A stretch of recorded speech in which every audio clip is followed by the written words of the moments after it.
मृत्यू सकल जगाला परित्यालाही जिंकून आला. अजिंक्य मृत्यू सकल जगाला परित्यालाही जिंकून आला. प्रेमनिधी तो मम दुबईचा, प्रेमनिधी तो मम दुबईच्या.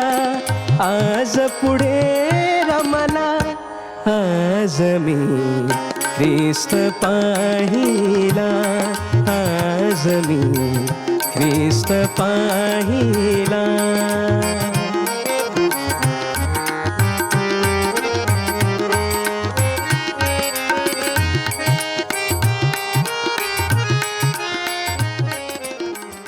प्रभू येशू ख्रिस्ताच्या सर्वश्रेष्ठ नामात आपणांचं अभिवादन.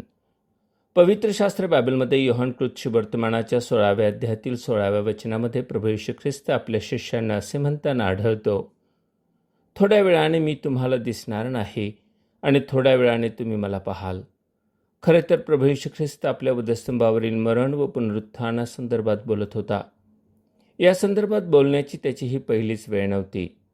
किंबहुना प्रत्यक्ष मरणापूर्वी हे सांगण्याची ही त्याची शेवटची वेळ होती. यापूर्वी अनेकदा तो मरणाबद्दल अगदी स्पष्टपणे बोलला होता. तरीही तो काय बोलत आहे व कशाबद्दल बोलत आहे हे शिष्यांना कळले नाही. महत्त्वाचे म्हणजे थोड्या वेळाने म्हणजे नेमका किती वेळ याचा त्यांना अंदाज येत नव्हता. परंतु ज्याला सुसमय म्हटले आहे तो जवळ आला होता. अगदी काही तासांतच तो निष्पाप व निष्कलंक असताना देखील वधस्तंभावर मरण पावणार होता व तो कबरेत पुरला जाणार होता. मी आपले लक्ष एका महत्त्वाच्या गोष्टीकडे वेधू इच्छितो. ख्रिस्त केवळ आपल्या मरणाबद्दल बोलत नाही, तर तो म्हणतो, थोड्या वेळाने तुम्ही मला पाहाल. याचाच अर्थ तो मरणातून पुन्हा उठणार होता.